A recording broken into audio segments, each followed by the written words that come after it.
শিক্ষক যে নিয়োগ প্রক্রিয়া বিগত ফেসিবাদে আমরা দেখতে পেয়েছি প্রায় 1000-এর অধিক শিক্ষক নিয়োগ হয়েছে তাদের দলীয় বিবেচনায়।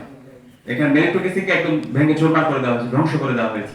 আশা করছি খুব দ্রুত সময়ের মধ্যে হল নির্মাণের কাজ শুরু হয়ে সম্পন্ন হয়ে শিক্ষার্থীরা হলে উঠে যেতে পারবে ইনশাআল্লাহ। তো সেখানে আমরা ঢাকা বিশ্ববিদ্যালয় কেন্দ্রীয় ছাত্র সংসদের পক্ষ থেকে চাইনিজ এম্বাসিকে আন্তরিকভাবে ধন্যবাদ জানাচ্ছি। আমরা একটা করতাল দিতে পারি।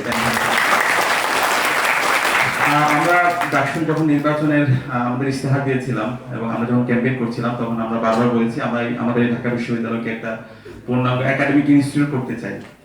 আমাদের এই বিশ্ববিদ্যালয়ের 104 বছরে অনেক অর্জন আছে। আমাদের রাজনৈতিক অর্জনকে আমরা অনেক গ্লোরিফাই করি।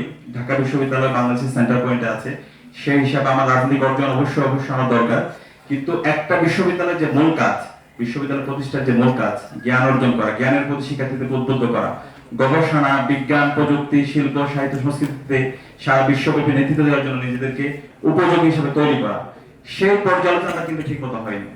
তো সেই জায়গা থেকে আমরা আমাদের যে কমিটমেন্ট দিয়েছি আমাদের এই বিশ্ববিদ্যালয়কে একটা পূর্ণাঙ্গ একাডেমিক ইনস্টিটিউট হিসেবে নির্মাণ করা, সেই কাজ আমরা ইতিমধ্যে শুরু করে দিয়েছি।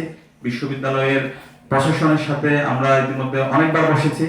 শিক্ষক মূল্যায়ন যে পদ্ধতি ছিল সেই পদ্ধতি খুব দ্রুতই কার্যকর হবে ইনশাআল্লাহ, যার মাধ্যমে আমাদের শিক্ষার্থীরা আমাদের শিক্ষকদেরকে মূল্যায়ন করতে পারবে। এবং শিক্ষক যে নিয়োগ প্রক্রিয়া বিগত ফেসিবাদে আমরা দেখতে পেয়েছি প্রায় 1000-এর অধিক শিক্ষক নিয়োগ হয়েছে তাদের দলীয় বিবেচনায়। এখানে মেরিটোক্রেসিকে একদম ভেঙে চুরমার করে দেওয়া হয়েছে, ধ্বংস করে দেওয়া হয়েছে। তো আমরা এই জায়গায় এনশিওর করবো ইনশাআল্লাহ বিশ্ববিদ্যালয়ে মেরিটোক্রেসির ভিত্তিতে এখানে নিয়োগ হবে।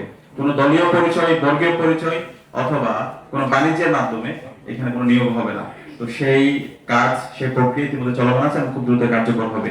এবং আমাদের বিশ্ববিদ্যালয় গবেষণায় বাজেট বাড়ানোর জন্য আমরা ইতিমধ্যে বিশ্ববিদ্যালয় প্রশাসনের কাছে আবেদনপত্র দিয়েছি, ইউজিসির সাথে কথা বলেছি। বিশ্ববিদ্যালয়ে শিক্ষক এবং শিক্ষার্থীরা যেন গবেষণায় পর্যাপ্ত বাজেট পায় এবং এই জায়গায় যেন সবচেয়ে লুক্রেটিভ রাখা হয় সেজন্য আমরা কাজ করছি। এবং শিক্ষার্থীরা যেন দেশের বাইরে বিভিন্ন স্কলারশিপ নিয়ে যেতে পারে এবং যারা প্রকৃত মেধাবী, যাদের যোগ্যতা আছে তাদেরকে যেন এই স্কলারশিপ গুলো দেওয়া হয়। কোনো দলীয় বিবেচনায় বিভিন্ন রঙের যে শিক্ষকরা আছে সেই বিবেচনা না হয়, শিক্ষার্থীদের তাদের মেধা, তাদের যে যোগ্যতা সে অনুযায়ী যেন এই স্কলারশিপ গুলো দেওয়া হয়, সেটার জন্য আমরা ইতিমধ্যে বিশ্ববিদ্যালয় প্রশাসনের কাছে আবেদন দিয়েছি এবং এটা কার্যকর হবে ইনশাআল্লাহ। আপনারা আমাদের সাথে থাকবেন তো ইনশাআল্লাহ? ইনশাআল্লাহ। আর ইতিমধ্যে আমরা বিভিন্ন রাষ্ট্রের সাথে আমরা বসছি।